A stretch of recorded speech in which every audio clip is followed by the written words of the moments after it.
오늘 하나님의 말씀의 제목은 날 알아요 입니다. 내가 알려지는 것, 누군가 나를 알고 있다라는 것, 그것에 대해서 이야기를 해보려고 합니다. 무명의 공포. 이렇게 문장을 보면은 잘 안 와닿을 수 있는데, 우리가 옛날부터 많이 했던 얘기가 있습니다. 부모님이 자녀한테 뭐라고 얘기를 하냐면, 얘야, 출세해라. 출세해라. 그게 무슨 말이냐고 했더니, 저도 이제 한자에 좀 약한 세대인데, 세상 밖으로 나왔다라는 뜻이더라고요. 그 이야기는 무슨 얘기냐? 세상에 도움이 되는 존재로서 세상에 등장을 했다라는 거죠. 이 사람이 뭔가 엄청나게 이 사회와 이 세상 속에서 뭔가 큰 기여를 할 만한 뭔가 능력이 갖추어졌다. 그래서 출세, 세상 밖으로 나왔는데 그럼 뭐예요? 출세한다는 건 내 이름이 알려진다라는 거죠. 옛날에는 점잖게 선비 스타일로 출세해라 이랬지만 오늘날의 시대가 바뀌었지만 본질은 똑같습니다. 오늘날에는 똑같은 출세를 뭐라고 하냐면 저는 예전에도 끼지 못하고 요즘도 끼지 못하는 중간에 낀 세대인데 요즘 친구들은 뭐라고 얘기하냐면요. 그 SNS 거기에 나를 따르는 내가 좋다고 따르는 그 팔로워 그 숫자가 출세더라고요. 사람이 이 사람을 많이 좋아하고 많은 사람한테 보여지고 드러나고 알려지는 거죠.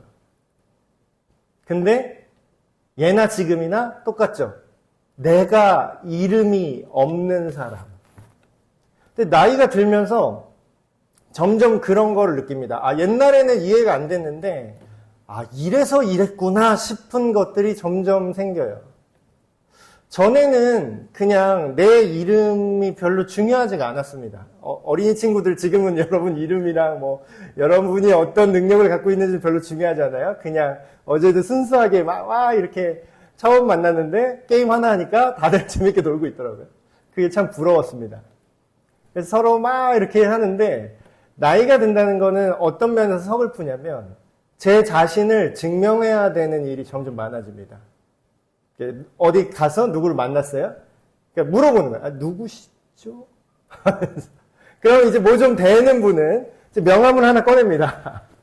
그래서 내가 이런 사람이고, 난 여기서 일하고, 나는 이런 직책을 갖고 있고, 이런 걸 하고 있다. 근데 전에는 그런 게 상관이 없었는데, 이제는 제가 명함 이런 거를 만들어야 되나, 전혀 생각을 안 하고 살다가, 명함을 갖고 다니는 분이 저한테 명함을 주면 저도 주는 게 예의더라고요. 근데 저는 명함이 없었어요. 그래갖고, 그냥 목사로 사는 게, 명함이 필요한가 싶었는데, 요번에 전도지 이제 만들면서 애들 선물에 이제 복음 전도지를 다 이렇게 만들어서 넣어줬는데, 거기에 이제 명함을 넣어야겠더라고요. 그래서 요번에 겨우 새로 맞췄습니다. 젤로 싼 걸로 10,000원짜리를 맞췄어요.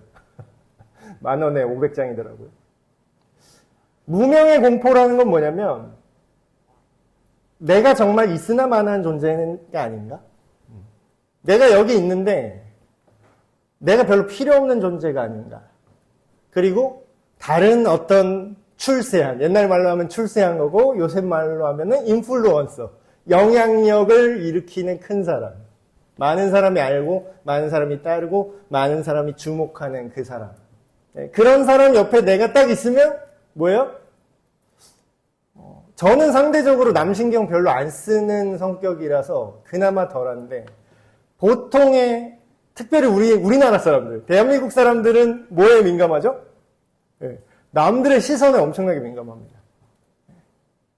그러니까 그게 공포로 다가오는 거죠. 내가 이름이 없다라는 공포. 내가 알려지지 않았다는. 내가 알려지지 않는다기보다는 더 자세히 말하면 내가 사람들에게 어떤 필요한 존재가 아닌다는 그런 생각?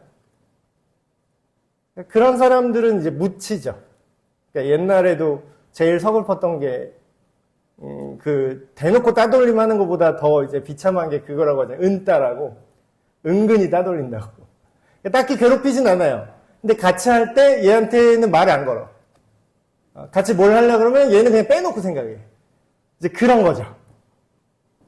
근데 오늘 우리가 읽은 다윗의 시편 139편은 와, 이 생각을 이 시대에 이 옛날부터 했다라는 거예요. 이 옛날부터. 어느 세대나 어느 시대나 어떤 사람은 또 이런 얘기를 합니다. 목사님 성경 그 옛날 얘기 그 안 통하는 얘기 계속 왜 계속 얘기를 합니까? 성경 안에요.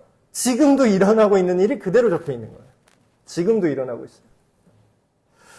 내가 무명이라는 거는 반대로 말하면 친밀감의 부재이기도 합니다. 나를 몰라. 그러니까 원래 우리가 인간관계가 그렇잖아요. 딱 누구를 처음에 만났어요. 근데 이 사람에 대해서 아는 게 없을 때 친밀감이 없는 거죠. 아직 친밀감이 없을 때 어때요? 네, 서로 불편하기도 하고 다른 면으로 하면은 오해를 불러일으키기도 하죠. 얼마 전에 참 이게 문화가 교회라는 공동체가 참 좋으면서도 어려운 부분이 있습니다. 그게 뭐냐면 장점은 하나 먼저 말씀드릴게요. 교회의 장점, 교회 공동체의 장점. 이 세상 어딜 가도요. 요 애기부터 이렇게 백발노인까지 한꺼번에 있는 공동체가 거의 없어요. 어딜 가보세요. 회사에 애가 있어요? 학교 가보세요. 노인이 있어요? 다 그 층대로 집단들이 끼리 뭉쳐 있습니다. 근데 유일하게 하나님께서 직접 만드신, 예수님께서 직접 세우신 교회라는 집단만 애기부터 백발노인까지 다 모여서 소통이 가능해요. 되게 신기한 공동체예요, 여기는. 어디도 이런 데가 없습니다. 근데 어려운 점은 그렇기 때문에 세대가 넓기 때문에 서로 사용하는 언어와 문화가 다릅니다. 네, 카톡방에 우리 다 들어있잖아요. 카톡방에 글을 이제 딱 올리셨어요. 근데 저는 그걸 알아듣겠어요. 아, 이분이랑 이래저래 친하니까 지금 농담을 하신 거구나. 이게 저는 아는 사람은 딱 아는데 그걸 글씨로만 이렇게 하잖아요. 그게 이제 메신저 문화가 그게 좀 위험한 부분인데 글씨로 써 있으면요. 감정이 안 느껴져요. 감정이 안 느껴진다는 건 뭐냐면 감정을 내가 느끼는 대로 각자 알아서 해석할 수 있다는 뜻이기도 합니다. 그럼 뭐예요? 글씨만 쭉 읽었는데 어떤 분은 이분이 화가 났나? 이렇게 오해를 할 수 있다는 거죠. 근데 정작 그 당사자들은 뭐예요? 서로 잘 아니까 그냥 농담으로 하는 얘기일 수 있는 거죠. 그런 것처럼 우리가 서로 친밀감이 있고 없고는 정말 많은 차이를 불러일으킵니다. 예, 넘겨주시겠어요? 오늘 말씀에서는 계속 초반에 그런 얘기를 하죠. 하나님께서 나를 아신다. 근데 그냥 아는 정도가 아니라 어떻게 아신다고요? 너무 잘 알고 계신다. 내가 무슨 생각을 하는지도, 내가 어떤 행동을 하는 것까지도, 내가 가는 모든 길과 그 모든 것까지 다 아신다. 나의 과거, 현재, 미래까지 다 아신다. 근데 우리가 성경에서 교회에 오래 다니신 분들의 장점이자 단점이 뭐냐면요. 성경을 그래도 많이 듣고 많이 보셔가지고 감흥이 별로 없다라는 거예요. 하나님 다 아시지 뭐. 저도 그랬습니다. 저도 그랬어요. 하나님 다 당연한 거 아닌가? 하나님 뭐 다 아시겠지. 별 감흥이 없어요. 근데 오늘 말씀에서 다윗의 고백을 깊게 한번 생각을 해보십시오. 하나님이 그렇게 대수로운 존재가 아니죠. 대수롭지 않은 존재가 아니죠. 하나님이 날 아신다라는 거는 너무 식상하고 뭐 그렇지 이렇게 생각을 하시는데 요거를 하나님보다 한참 아래에 있는 한 명으로 바꿔볼게요. 한참 아래. 죄송합니다. 하나님에 비해서는 한참 아래죠. 유재석 씨가 여러분 안다면 어떻겠어요? 유재석 씨. TV 틀면 나오시더라고요. 유재석 씨. 또 여러분 좋아하는 누구 영향력 있는 유명한 분 또 생각을 해보십시오. 뭐 미국 대통령. 조 바이든 대통령께서 세계 최강대국의 대통령께서 날 알아요. 내 전화번호를 안다고. 나 누구 알아? 나 누구 알아? 이럴 때 젊은이들 사이에서 진짜인지 아닌지 해보는 방법이 있습니다. 지금 전화해. 이거 알아? 지금 전화해봐. 그럼 전화해서 받으면 아는 거예요. 진짜 아는 거예요. 나 미국 대통령 알아. 미국 대통령이 나 안 되니까 전화해봐. 제가 지금 전화를 해서 미국 대통령 목소리를 여러분 잘 모르실 텐데 유재석 씨를 지금 통화 연결하겠습니다. 해서 딱 해갖고 스피커폰으로 지금 이렇게 들려주는 거예요. 제가 재석이 형 막 이런 막 얘기를 해요. 그럼 뭐예요? 여러분 어떨 것 같아요? 여러분 유재석 안 해? 이럴 것 같아요? 여러분이? 오 이럴걸요? 오 유재석 한다. 유재석이다. 나 불러주세요.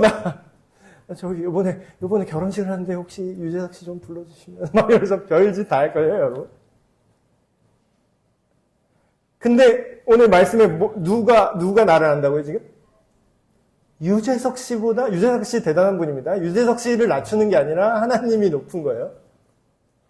압도적으로 말도 안 되게 높으신 하나님께서 오늘 말씀에 뭐라고 써있어요? 날 아신대요. 여러분 한 명 한 명을 아신대요. 다. 그것도 아주 잘 아신대요. 여기서 안다는 거는 여러분에 대한 정보를 아는 게 아니죠. 여러분 몸무게가 몇이고 키가 몇이고 뭐 이런 걸 안다는 게 아니잖아요. 물론 그것도 아시겠지만. 안다라는 건 친밀함입니다. 친밀함. 오늘 말씀이 뭐라고 얘기하냐면 심지어 어느 정도까지 얘기하냐면 주님께서 하나님께서 나의 앞 뒤를 둘러싸고 가신대요. 이게 어떤 느낌인지 잘 이해가 안 되실까봐 요새 느낌으로 번역을 해드릴게요. 여러분이 이렇게 가요. 어디를 이렇게 가요. 이렇게 가는데 뒤에서 앞에서 누가 이러고 가는 거야. 앞에서 경호원이 있고 뒤에서 경호원이 붙어서 앞뒤 정리하면서 가요. 그런 느낌이라고 생각하시면 됩니다. 근데 하다못해 유재석 씨가 내 앞에서 경호를 해주는 거야. 미국 대통령이 나를 경호한다니까. 앞에 유재석 씨 경호하고 내 뒤에 미국 대통령이 말도 안 되는 상황이죠. 되게 영향력 있고 되게 높으신 분께서 나를 경호하고 있어요. 이게 말이 안 되잖아요. 그분이 경호를 받으셔도 받으셔야 될 뿐인데 내가 뭐라고 나를 경호하고 간다는 거예요. 그분이. 하나님께서 그렇게 하신대요. 하나님이. 그리고 나에게 안수하신대요. 그러니까 무슨 얘기냐면 요새 말로 하면 나에게 권한과 능력을 주신다는 거예요. 대박이죠? 그리고 이런 말씀도 하십니다. 나로서는 도저히 할 수 없는 최상의 지혜와 지식을 우리에게 주신대요. 아까 여기 이 말씀 그대로 찬양 가사를 했잖아요. 하나님이여 주님의 생각이 어찌 그리 보배처럼 아름다운가요? 나의 생각보다 나의 뜻보다 말도 안 되게 크고 높고 놀랍다는 거예요. 하나님의 생각이. 생각을 해보세요.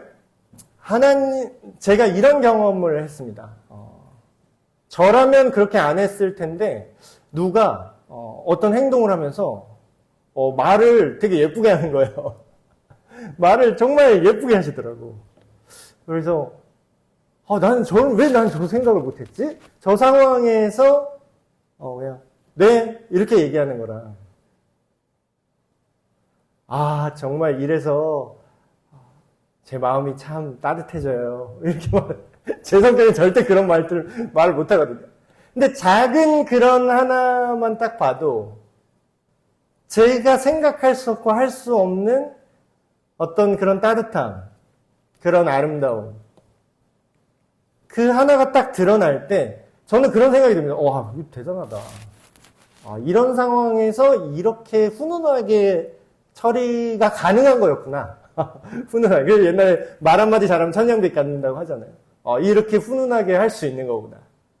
이 작은 것만 봐도 그러는데 하나님께서는 모든 이렇게 내 생각에는 이거는 그냥 손절해야 돼. 얘는 안 돼. 내 생각에는 이건 끊어야 돼. 왜냐하면 나는 이 사람을 품어도 해결할 자신이 없어요. 능력이 없어요. 지혜가 없어요. 근데 하나님은 누가 봐도 그냥 잘라버릴 사람도 어떻게 또 건지더라고요. 그런 걸 이제 몇 번 보잖아요.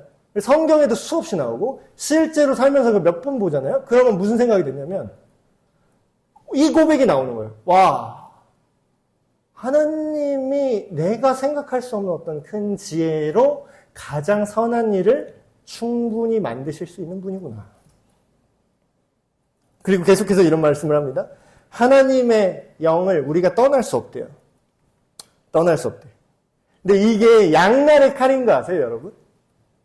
예수님도 마찬가지입니다. 우리가 예수님을 믿잖아요.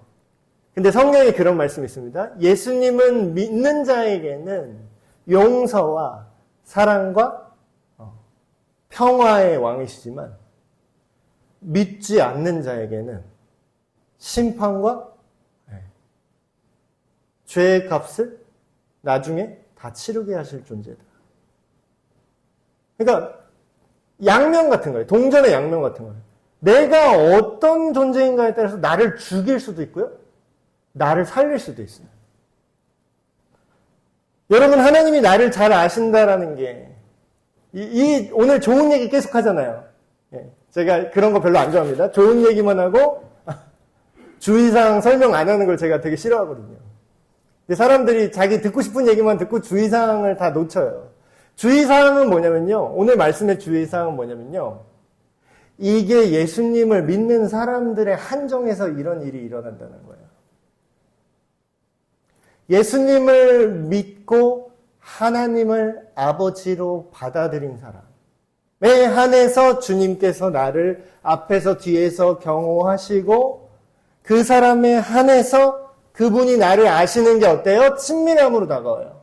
근데 만약에 내가 그분과의 관계가 해결되지 않은 사람이라면 이게 어때요? 하나님을 피할 수 없다. 뭐예요? CCTV예요, CCTV. 하나님이 나를 아신다는 게 CCTV 같은 거예요. 내가 무슨 잘못하는지, 내가 어떤 사고 치는지 그거 하나도 안 놓치고 다 보신다는 거예요. 여러분, 어떻게 하나님이 나를 아신다고 어떻게 느끼고 싶으세요? 친밀함으로 느끼고 싶으세요? 아니면 나를 감시하는 존재로 느끼고 싶으세요? 예, 당연히 친밀함이겠죠. 오늘 말씀에 또 이렇게 얘기를 합니다.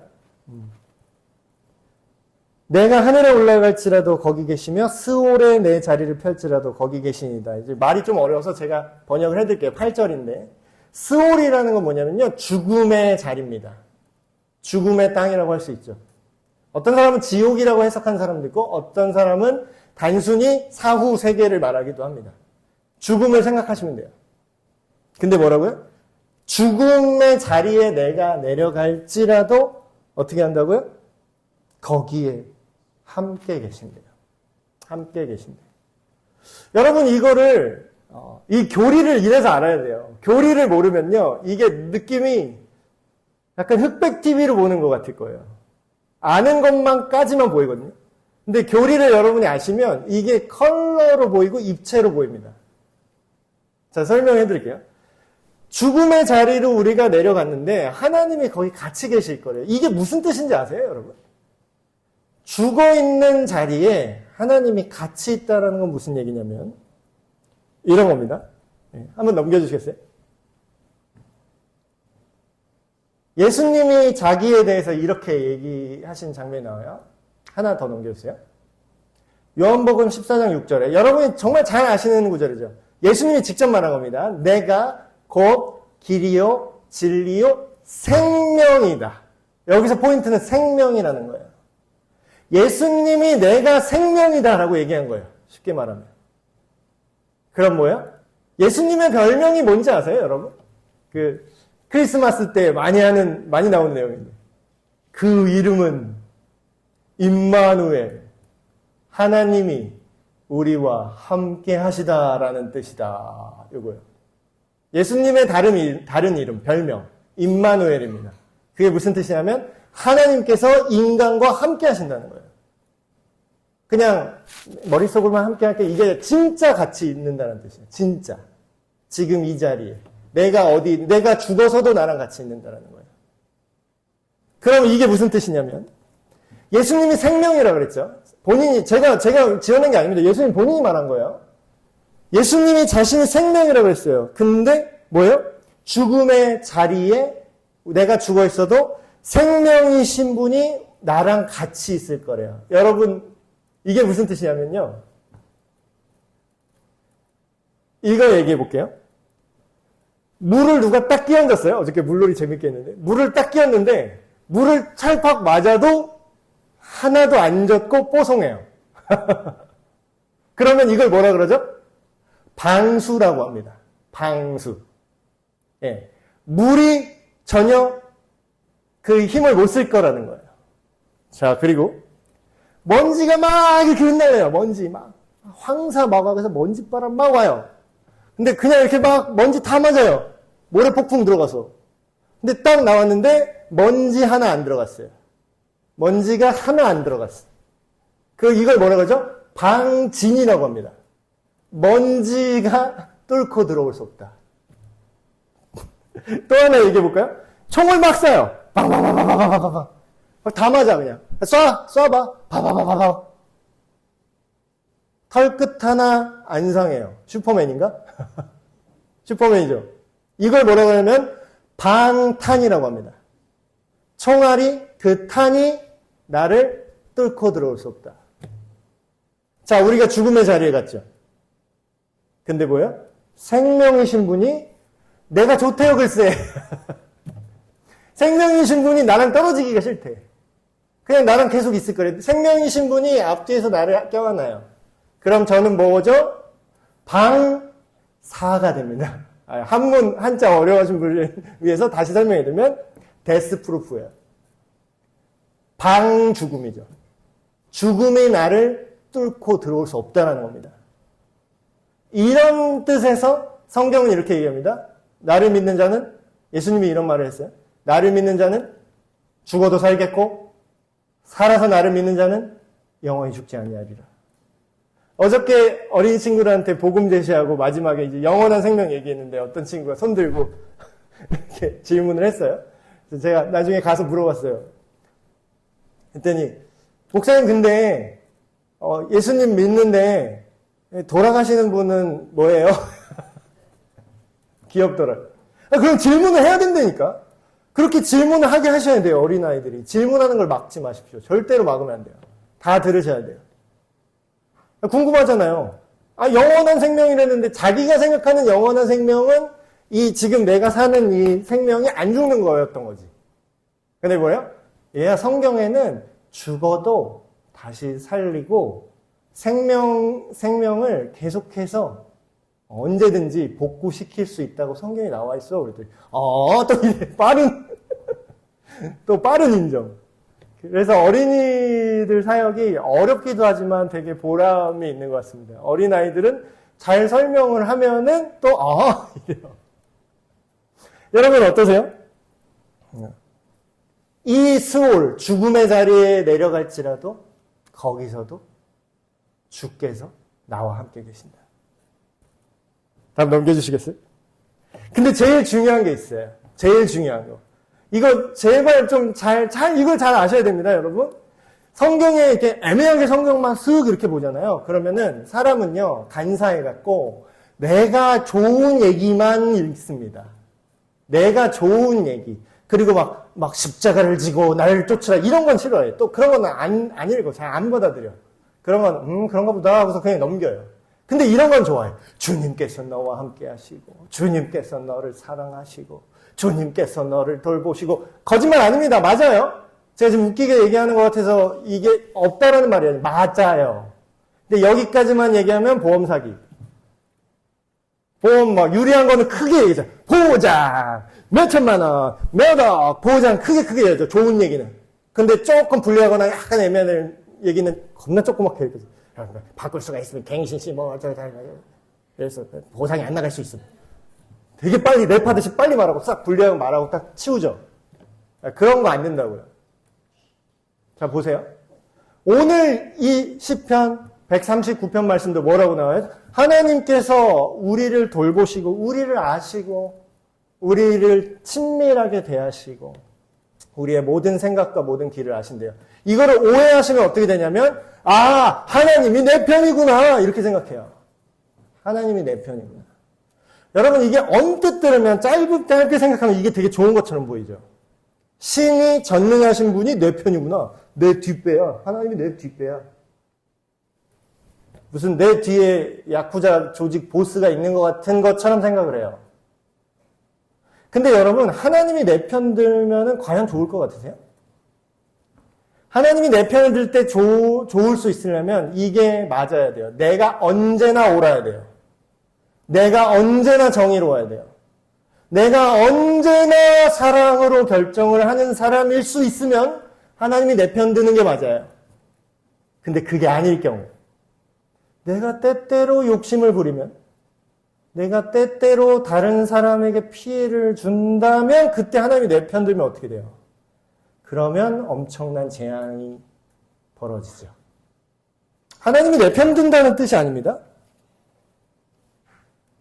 하나님께서 나를 교정하신다는 뜻이에요.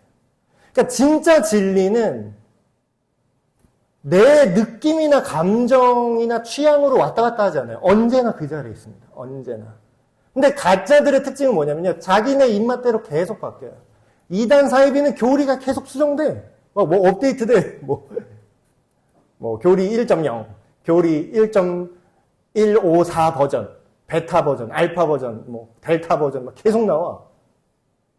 또 누구는 또 영생 불면하고 안 죽는다 그랬다가 자기 코에 산소 줄 꽂고 이렇게 누워있으면 교리를 쓱 바꿔요 또.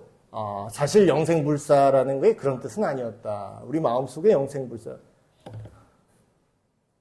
그런 거를 믿으면 안 되는 거죠. 여러분 이렇게 정말 다윗의 고백이 아름답습니다. 보세요. 23절 24절 제가 읽어드릴게요. 하나님이여 나를 살펴보십시오. 그리고 내 마음을 스캔해 주세요. 내 마음을 알아주세요. 내 마음 들어주세요. 이 뜻이 아니에요. 내 마음을 서치하라고, 찾아보라고, 내 마음을 뒤적뒤적 해보시라는 뜻이에요. 내 편을 들어달라는 뜻이 아니라 내 마음을 검색해보라는 거예요. 하나님 내 마음을 검색해 보십시오. 내 마음을 아시며 나를 어떻게 한다고요? 나를 테스트해 보십시오. 나를 시험해 보십시오. 나를 유혹하라는 게 아니에요. 테스트하라고. 검증해 주십시오. 내 마음을, 내 생각을 검증하셔서 내 숨겨진 동기와 내 의도를 알아내십시오. 이 얘기라는 거예요. 느낌이 전혀 다르죠? 이거 애매하게 그냥 여러분 좋을 대로 해석하면 이렇게 알죠. 날 알아주고 나를 인정해주고 이렇게 하면 이렇게 생각하잖아요. 그게 아니에요. 되게 객관적으로 얘기하는 겁니다. 그리고 심지어 어떻게 해요? 그렇게 검색을 하신 다음에 내 마음과 생각 속에 무슨 악한 의도가 있는지 찾아내주세요. 이 얘기를 하는 거예요. 하나님한테. 찾아내십시오. 그래서 어떻게 하라고요? 그거를 찾아내셔서 나를 영원한 길로 인도해 주십시오. 아까 그 구절에 그대로 나오죠? 내가 곧 길이요 길, 진리요 생명. 영원한 길은 어디예요? 영원한 길. 여기서 말하는 영원한 길, 다윗이 얘기했던 영원한 길은 어딜까요? 예수 그리스도를 통한 하나님과의 관계 회복, 하나님 나라, 그게 영원한 길이에요. 사후세계의 천국 가는 것도 영원한 길입니다. 그러나 지금 살아가는 동안에 예수님을 믿어서 예수님의 정의의 기준대로 이 땅에서 선하게 삶을 살아내는 것도 영원한 길이에요. 영원한 길은 죽은 다음에만 펼쳐졌지 않아요. 하나님을 만나고 예수님을 믿어서 하나님의 자녀가 된 그 시점부터 뭐예요? 영원한 길은 시작되는 거예요. 그 영원한 길을 내가 똑바로, 다시 말해볼게요. 영원한 길이 죽지 않는 영생이라만 생각하지 마세요. 선한 길이라는 뜻이기도 합니다. 그 영원한 길로, 그 선한 길로, 그 아름다운 길로 나를 인도해 주십시오. 어떻게 해요? 내 마음을 스캔해서 잘못된 걸 찾아내서 나한테 알려주시는 거예요. 그걸 누가 하신다고요? 성령님께서. 제가 전에도 같은 얘기 했죠. 설교를 딱 들었는데 기분이 나빠요. 근데 막 목사님이 막 이상한 설교해서 기분이 나쁜 거는 그건 진짜 나쁜 거 맞아요. 그리고 쓸데없는 포인트에 나쁠 수 있습니다. 근데 성경대로 진짜 하나님 말씀을 여러분이 들었어요? 기분이 나쁠 수도 있어요. 왜냐고요? 우리는 내가 잘못했다는 얘기를 듣는 거를 본능적으로 좋아하지 않습니다. 근데 우리가 성장하려면 어떻게 해야 돼요? 잔소리를 듣고 고쳐야 성장합니다. 성령님께서 성경 말씀을 통해서 계속 그걸 비춰주시는 거예요. 여러분 주일날 이렇게 예배드리러 오시잖아요. 말씀 들으러 오시잖아요. 이게 어떤 거냐면 비유적으로 표현하면 이런 거예요. 여러분 거울 보러 온 거예요, 오늘. 거울 보러 왔다고요. 거울은 뭐냐면 하나님 말씀이 거울입니다. 여러분 이렇게 비춰보잖아요, 거울에. 근데 여기 막 똥이 묻었네. 그럼 뭐예요? 근데 사람들, 잘못된 사람은 이렇게 해요. 거울을 봤는데 내 얼굴에 똥이 묻은 게 거울을 통해서 보여졌어요. 근데 이 거울이 기분 나쁜 거울이네. 그러고 다른 거울 가야지 하면서 그냥 필터 걸려서 예쁘게 나오는 거울만 보고 있어요. 그러면 내 얼굴에 똥은 계속 묻어있겠죠. 근데 정상적인 올바른 신앙생활은 어떤 거예요? 투명하면 투명할수록 더 좋은 거울이에요. 있는 그대로 보여줄수록 제일 좋은 거울입니다. 딱 갔는데 내 얼굴에 똥칠이 돼 있네? 그럼 뭐예요? 기분이 나쁘지. 근데 거울 때문에 기분이 나빠야 돼요? 내 얼굴에 묻은 똥 때문에 기분이 나빠야 돼요? 똥 때문에 기분이 나빠야지. 그럼 기분이 나쁘면 어떻게 해야 돼요? 똥을 씻어야지. 거울 탓을 하는 게 아니라. 그럼 뭐예요? 거울한테는 어떻게 반응해야 돼요? 와, 이 거울이 있어서 다행이다. 이 하나님의 말씀이란 거울이 내 마음과 내 생각을 나도 모르고 있었는데 어느덧 이게 괜찮다고 느끼고 다른 사람도 다 이렇게 사니까 나 이거 이 정도면 괜찮게 사는 줄 알았는데 이게 엄청 더러운 죄였구나. 뭐야? 하나님이 내 마음을 살펴주신 거지. 내 마음 속의 모든 의도와 악함을 살피시고 그 영원한 길로, 다시 말하면 선한 길로 주님 인도하여 주십시오. 다윗이 정말 멋있는 사람 아닙니까? 여러분. 오늘날 우리에게도 위로의 말씀을 넘어서, 단순한 위로를 넘어서 나 자신을 하나님 앞에 비춰보는 그런 시간이 됐으면 좋겠습니다. 여러분, 하나님이 우리의 모든 것을 다 아세요. 이게 감사하고 친밀하게 느껴지게 우리가 바뀌었으면 좋겠어요. 하나님이 모든 걸 아신다고? 큰일 났네. 이러면 우리가 어떻게 산다는 거예요? 내 마음과 행동이 선하지 못하구나. 지지난주인가 창세기 4장 얘기했던 가인한테 하나님이 했던 말, 죄가 문 뒤에서 너를 죽이려고 죄가 그렇게 너를 계속 공격하지만 너는 죄를 다스려야 돼. 그 얘기를 똑같이 하실 수 있는 거죠. 그럼 우리의 자세는 어떻게 해요? 하지 마세요. 이래야 돼요? 가인처럼. 왜요? 내가 나도 재물 드렸잖아. 나 예배 왔잖아. 이게 가인의 반응이고 다윗의 반응은 뭐예요? 하나님, 내 마음 속에 나도 몰랐던 악한 의도나 죄가 있는지 살펴주십시오. 찾아내 주십시오. 내가 그걸 알게 해주십시오. 그래서 회개하고 영원한 주님의 길로 나를 이끌어가 주십시오. 하나님이 우리의 모든 것을 아시고 그렇기에 우리를 인도하실 수 있고 우리를 품으실 수 있습니다. 하나님께서 날 아시는 것처럼 마지막 때 어떻게 된다고요? 우리도 하나님을 알게 될 수 있대요. 여러분, 구원이라는 거, 하나님이라는 거 되게 입체적입니다, 여러분. 어제 시간이 없어서 한 5분, 10분 안에 복음을 전해야 돼서 정말 단편적으로 구원에 대해서, 복음에 대해서 얘기를 해줬지만 아이들한테 우리는 더 세련돼야 돼요. 복음에 대해서요.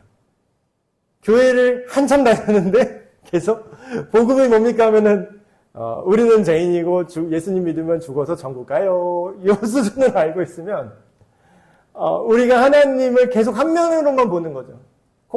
장님 코끼리 만지듯이. 하나님은 귀만 계속 만지고 있는 거예요. 하나님은 넓적하신 분, 하나님은 넙대대하신 분. 근데 어때요? 성경에서 하나님을 만난 사람들의 여러 가지 고백들, 여러 가지 상황들, 여러 가지 각도에서 보면은 하나님은 오늘 어떤 분이죠? 나를 너무나 잘 아시고 그러기에 나를 가장 사랑하시고 나보다 나를 심지어 더 사랑하세요. 하나님. 그 하나님이 나를 인도하신대요. 어쩔 때? 알아서? 아니요. 내가 내 마음을 하나님 앞에 열었을 때. 다시 말하면 내 마음을 열고 예수님 나의 죄를 용서해 주십시오. 다시 하나님 앞에 나를 연결해 주십시오. 예수님께서 날 위해 대신 피 흘리시고 죽으셔서 이제 내가 이 고백을 감히 하나님 앞에 할 수 있는 하나님의 자녀가 되게 하심에 감사합니다. 그 예수님을 믿을 때 오늘 이 다윗의 고백은 실시간으로 우리한테 이제 시작되는 거예요. 든든해지는 겁니다. 유재석도 미국 대통령도 아닌 그 온 우주의 왕께서 나를 친밀하게 잘 아시고 나의 미래 모든 걸 책임지시고 나의 영혼을 책임지시고 하나님 아버지 앞에서 영원히 기억되는 하나님의 자녀로 살아가시는 우리 모두가 되시길 주님의 이름으로 축복합니다. 예.